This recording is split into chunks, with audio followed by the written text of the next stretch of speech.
have we, and I hear many people talk about it, they are of the opinion that if we're very firm to ensure that, listen, if you are found breaking the law during the elections, no matter what happens and no matter who you're connected with, you will face the music. In terms of the policing security agencies, do we have any, I mean, you used to be in CID. Are there anyone who perhaps they looked, especially now that you had the first installment of the elections and then recently concluded, within that period, did they go around to ensure that, look, if your name has popped up in terms of you're under watch, so if anything happens, we call you, or if you have boys, those kind of scenarios, having those kind of meetings, we see them hold those meetings before general elections. Did it happen this time and did it help?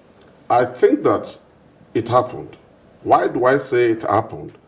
One of the primary reasons why I say it happened was the fact that there was a peace accord signed by the participants and generally agreed by the political party officials For this and election. contestants for this particular election.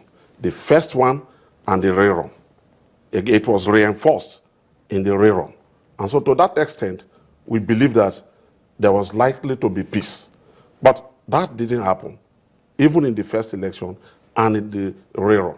Now, what has occasioned this is really the fact that we cannot really comprehend.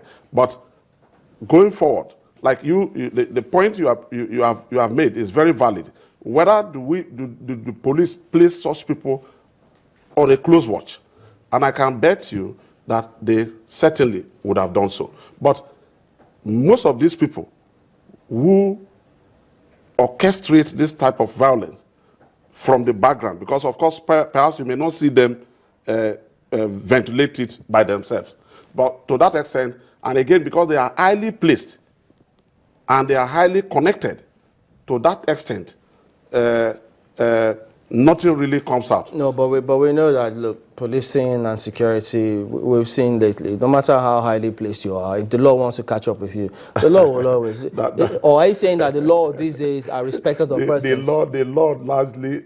Are they respect? Is the law? The law currently in Nigeria largely seems to be a respecter of some people. Yeah, but I think that shouldn't be the way the law should be. For those of us who have been law enforcement agents at the time we were serving. Today, I'm a retired police officer from the state CID. Today, I receive police pension. I can tell you authoritatively that we lay our lives for the security of this great country. I can, in my own right, say I'm an elder statesman. But the point is that anyway, let me just leave it for another day. Well, I'm just going to go to the fact that now you are a peace, or Pioneer National Publicity Secretary, Society for Peace Studies and Practice. So there were moves made to ensure that peace reigned in the Bayelsa elections, but that was not to be. How do you think that peace could have been brought into practice in this particular situation? Thank you very much. That's a very fundamental question. How do I think that peace could have been brought to these processes? And I think that a lot of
Somebody who will ascend to office, for example, Dixon or Silver, who are sent to office, would they even remember you?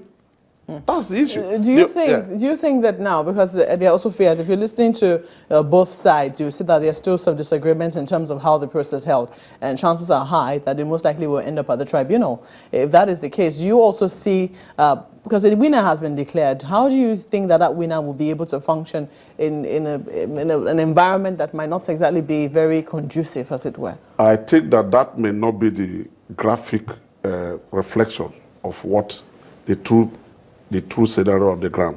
I think that largely this election was not largely, was largely not an election for Governor Dixon alone.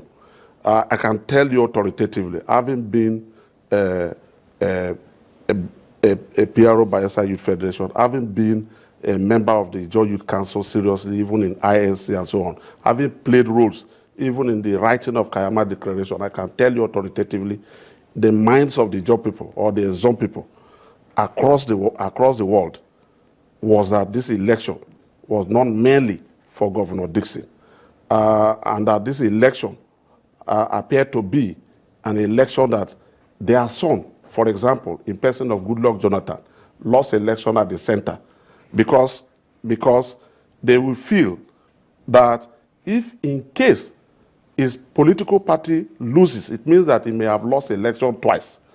That's one. Now, the second reason why probably, or not even probably, the second reason why this election was not for Governor Dixon alone was the fact that the zone people, particularly the Bayelsa people, believe that as though Nigeria may think, or people in Nigeria may think, that former Governor Lamesaya was bad, but that he is an hero to them, and that his death might have been occasioned or orchestrated by the ruling APC.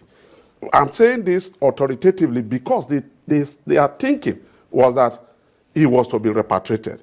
And I saw Professor Sagi, making an analysis, even paid adverts. The fact that he could be repatriated. He was also a lawyer to Alamesia. Now, the point, therefore, is that for the zone people, this election was far more than Governor Dixon. Okay. That is the true The other picture. part is that anybody can hold any aspirations they want, but it must be within the confines of the law, to the extent that no matter who the person is, look, if you're caught, you have to face the music. As Sure. a retired police person, what should we do to our security agencies? Because number one is that no matter what the politicians through, or maybe through thugs or whoever, people must vote, but it shouldn't be at the expense of their lives or the agencies who are there to protect us. What should we do to make sure this kind of thing doesn't First, happen? I sympathize with the Nigerian police. I sympathize with the Nigerian army and the armed forces generally. That on account of going for peaceful elections among brothers, they will now die in the process. It ought not to be. It ought not to be. This is where I call on my people, particularly those who are ventilating their anger beyond the legitimate means. Because elections are processes. Sorry to jump in again. I was talking about the capacity of the police to investigate, because those who have died or whoever was guilty, they need to make sure that these people are brought to book. Thank you very much. This is a very serious question. And I think that I have always told people in other platforms, I said that, yes, I agreed. People may have had these problems. In other words, people may have died, and people may have been maimed, and so on and so forth. You don't expect the Nigerian police, yes, alone to now just go and unilaterally prosecute. Somebody caused a problem to your life. In other words, assaulted you or injured you in a way. Killed you. Because, yes, that is murder, a case of homicide and so on and so on. Somebody has got to complain. Is there any formal? That's where I sympathize. In the case of the dead, who complains? No, the point is that the person who dies has a family, and therefore I expect one or two of such people to go to the police station nearest to them to first lay an official complaint. Then, if it is a case of homicide, it means that within 24 hours, that case might have been transferred to the state CID. To that extent, that case will be investigated. When you do that, and then because, of course, that's where the AIG, for example, said, he has no, even though these things are clear, he will say that he has not seen any official complaint. Right. And my people may not understand this.